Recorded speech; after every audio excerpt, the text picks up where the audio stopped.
वो सारे क्वेश्चन जो हम क्लास में टीचर्स के साथ सॉल्व कर रहे होते हैं वो सब क्वेश्चन समझ में भी आ जाते हैं, हम नोट्स में लिख के सॉल्व भी कर लेते हैं, लेकिन जब उन्हीं क्वेश्चन को हम दोबारा खुद से उठा के बनाने की कोशिश करते हैं तो वो भी हमसे नहीं बन पाता है। क्योंकि ये क्वेश्चन तुम्हारे सामने पड़ा हुआ है तो इस क्वेश्चन में तुमको क्या क्या प्रोवाइड करा गया है लंबा दिखा, अगर वो क्वेश्चन बहुत लंबा दिख रहा है तो आधी तो एनर्जी वही हमारी खत्म हो जाती है। Hello everyone, my name is Shalini Raj, currently MBBS second year student at MJMS Sevagram. Physics में न्यूमेरिकल सॉल्व नहीं हो पाना आई थिंक कि 90% नीट एस्पिरेंट का सबसे बड़ा प्रॉब्लम है। फिजिक्स के हर चैप्टर को हम पढ़ तो लेते हैं टीचर्स से, बहुत अच्छे से नोट्स भी बना लेते हैं, वो सारे क्वेश्चन जो हम क्लास में टीचर्स के साथ सॉल्व कर रहे होते हैं वो सब क्वेश्चन समझ में भी आ जाते हैं, हम नोट्स में लिख के सॉल्व भी कर लेते हैं, लेकिन जब उन्हीं क्वेश्चन को हम दोबारा खुद से उठा के बनाने की कोशिश करते हैं तो वो भी हमसे नहीं बन पाता है। आई नो, क्योंकि मैं इन सारे प्रॉब्लम से खुद गुजरी हुई हूँ तो मुझे पता है कि ऐसा ही होता है कि हम टीचर से समझने के टाइम पे हर चीज़ समझ लेते हैं, लेकिन खुद से जब बनाने बैठते हैं तो उसी टाइप के न्यूमेरिकल्स हमसे नहीं बन पाते। इवन हमारे क्लासरूम के जो क्वेश्चन होते हैं वो हमसे सॉल्व नहीं हो पाते हैं। तो देखो, जब क्वेश्चन नहीं लग पाता है ना, न्यूमेरिकल जब नहीं बन पाता है, उसका सबसे बड़ा मेन प्रॉब्लम है कि जब टीचर समझा रहा होता है ना तो हम उस टाइम समझते हैं, लेकिन उस टाइम ये सीखने की कोशिश नहीं करते कि वो टीचर कौन सा कॉन्सेप्ट लगा के बता रहा है, कैसे वो क्वेश्चन को सॉल्व कर रहा है, वो पहला मूव क्या था उस क्वेश्चन को बताते हुए।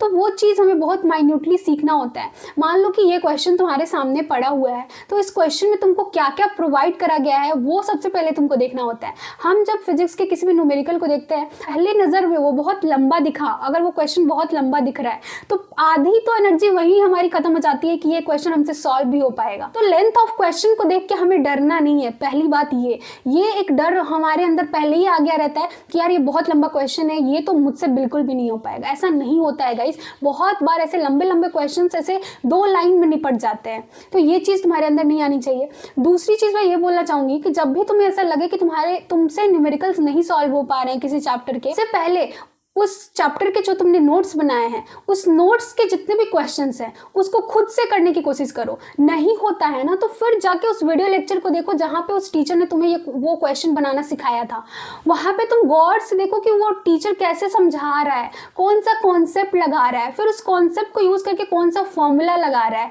वो सीखना सबसे ज़्यादा इंपॉर्टेंट है। अगर तुम ये समझ पाए कि कौन सा कॉन्सेप्ट लग रहा है, कैसे उसने फॉर्मूला अप्लाई किया, तो वहीं से तुम्हारी आधी प्रॉब्लम सॉल्व हो जाएगी। ठीक है, तो इस तरीके से तुमको सबसे पहले अपने क्लासरूम के सारे ही क्वेश्चन पे कमांडिंग बनानी है।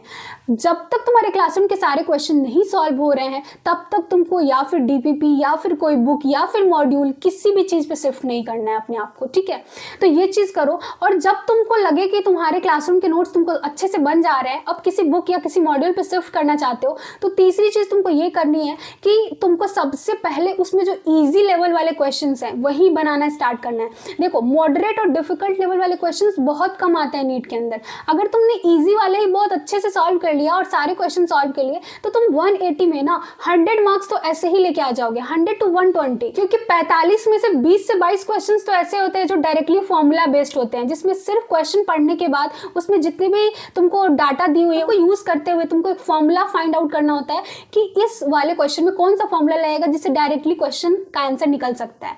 तो ये वाले अप्रोच बनाओ कि जो इजी क्वेश्चन है जिसमें सिर्फ और सिर्फ फॉर्मूला लगने वाला है, तो पहली बात तो मुझे फॉर्मूला याद होनी चाहिए और मुझे फॉर्मूला अप्लाई करने आना चाहिए। तो फॉर्मूला बेस्ड क्वेश्चन पे अपनी कमांडिंग बनाओ। जिनसे भी अभी न्यूमेरिकल नहीं बन पाता है तो सबसे पहले फॉर्मूला बेस्ड क्वेश्चन पे कमांडिंग बनाओ। यार तुम क्या करते हो, तुमसे नहीं बनता है, तुम हार्ड लेवल वाले मॉडरेट लेवल वाले क्वेश्चन उठा के बनाने लगते हो, तो कैसे बनेगा? तुमसे जब ईजी ही नहीं बन पा रहा है, तुम ईजी में ही अपना दिमाग नहीं लगा पा रहे हो कि लाइक कौन सा फॉर्मूला लग रहा है, कौन सा कॉन्सेप्ट लग रहा है, तब तक तुम मॉडरेट और हार्ड लेवल पे कैसे जा सकते हो? ठीक है। और देखो, फिजिक्स में अच्छा स्कोर करने के लिए तुम्हें एक टेस्ट सीरीज भी ज्वाइन कर लेनी है, सो दैट कि तुम एनालाइज कर पाओ कि तुम कितना कुछ सीख पा रहे हो और कितना कुछ अच्छे से जो तुमने सीखा उसको इंप्लीमेंट करके अपने आप को सुधार पा रहे हो। तो इसके लिए तुम टेक्स्ट बुक का टेस्ट सीरीज ज्वाइन कर सकते हो, जहाँ पे तुमको 139+ टेस्ट मिल जाएंगे एंड इसमें 90 जो होगा वो part test, 44 PYQ and 20 full length mock test हो जाएगा, जिसको तुम देखिए अपने आप को अच्छे से एनालाइज कर सकते हो और देख सकते हो कि तुम्हारी क्या कमियाँ हैं एंड कहाँ पे तुम्हें और काम करने की ज़रूरत है। और इन सारे ही जितने भी क्वेश्चंस होंगे यहाँ पे टेस्ट में, उन सारी क्वेश्चन का तुमको डिटेल वीडियो सोल्यूशन भी प्रोवाइड करा दिया जाएगा। और इन सारे ही टेस्ट को तुम मल्टीपल टाइम अटेम्प्ट भी कर सकते हो। तो काफ़ी अच्छा फीचर जो है तुमको यहाँ पे प्रोवाइड करा जा रहा है। तो जाके अभी टेक्स्ट बुक का टेस्ट सीरीज ज्वाइन कर लो। और इस टेस्ट सीरीज को बाई करते टाइम पे मेरा कूपन कोड यूज़ जरूर कर लेना है MSD, ताकि तुमको 12% का फ्लैट डिस्काउंट भी मिल जाए। तो मैंने लिंक डिस्क्रिप्शन बॉक्स में दे दिया है, go and check it out. और उससे भी ज़्यादा इंपॉर्टेंट है तुम सॉल्व एग्जाम्पल बनाओ। देखो तुम सॉल्व एग्जाम्पल बनाओगे ना तो तुमको वहाँ पे स्टेप वाइज हर चीज़ समझाया गया रहेगा कि ये वाला इसके बाद ये वाला स्टेप करना है, इस तरीके से क्वेश्चन सॉल्व होते जा रहा है। तुम स्टेप वाइज समझ पाओगे कि यार अप्रोच क्या लग रही है, इसमें कॉन्सेप्ट कौन सा यूज हो रहा है। ठीक है, ऐसा बिल्कुल नहीं होता है कि हर एक नीट एस्पिरेंट हर तरीके के न्यूमेरिकल को बना जाए। मेरे साथ भी यही प्रॉब्लम होती थी। मेरी फिजिक्स में 155 मार्क्स आए हुए हैं, ये अचानक से मुझे नहीं आ गया, या फिर मुझे हर मॉक टेस्ट में 155 या 160 नहीं आता था। मेरे भी मॉक टेस्ट में बहुत बुरे नंबर आते थे, मुझसे बहुत सारे न्यूमेरिकल नहीं सॉल्व हो पाते थे। तो मैं यही अप्रोच लगाती थी। इवन जो क्वेश्चन मेरे से नहीं बन पाता था, कोई भी मॉक टेस्ट का क्वेश्चन हो या फिर DPP का क्वेश्चन हो, तो मैं उसी पेज पे उस क्वेश्चन के बगल में उसका सोल्यूशन लिखने की कोशिश करती थी। पूरा डाटा लिख के कि हाँ इस क्वेश्चन में क्या लिखा, इसमें क्या डाटा दिया हुआ है, इस डाटा को यूज करते हुए कौन सा फॉर्मूला यूज हुआ है, कौन सा कॉन्सेप्ट यूज हुआ है, एंड उस कॉन्सेप्ट को जानने के बाद रिलेटेड और सारे क्वेश्चन सॉल्व करने की कोशिश करती थी। कॉन्सेप्ट तुम्हारा अच्छा नहीं है तो सबसे पहले जाके अपने नोट से उस कॉन्सेप्ट को अच्छा करने की कोशिश करो, देन उस वाले क्वेश्चन पे आओ एंड उसको फिर से बनाने की कोशिश करो। देखो तुम जब तक कॉन्सेप्ट अच्छे से नहीं समझोगे, जब तक फॉर्मूला याद नहीं रखोगे, ये 2 बेसिक नीड है, अगर नहीं है ना, अगर ये दोनों चीज तुम्हारी बिगड़ी हुई है, तब तक तो कोई भी न्यूमेरिकल नहीं सॉल्व होने वाला है। And try to solve more and more easy question. तुम जितना ज्यादा इजी क्वेश्चन लगाओगे ना तो तुम्हारे अंदर कॉन्फिडेंस आएगा कि नहीं यार क्वेश्चन तो लग रहा है अब मेरे से, अब मैं भी बना सकती हूँ। तो ये कॉन्फिडेंस गेन करना बहुत ज्यादा इंपॉर्टेंट है, अपने आप को बूस्ट करने के लिए कि नहीं मुझे आ रहा है, अपने ब्रेन को ये मैसेज देने के लिए कि हाँ मुझसे भी सॉल्व हो रहा है क्वेश्चन। ठीक है, तो इसलिए जरूरी है कि सबसे पहले इजी करो। जितने इजी लेवल वाले क्वेश्चन है हर चैप्टर के, उन सारे क्वेश्चन को मल्टीपल टाइम कर जाओ। सबसे पहले नोट्स के सारे क्वेश्चन कर लो, फिर इजी लेवल वाले जितने भी तुम्हारे DPP के क्वेश्चन है या फिर जो बुक या मॉड्यूल लगा रहे हो वो कर जाओ, और मॉक टेस्ट लगा लो।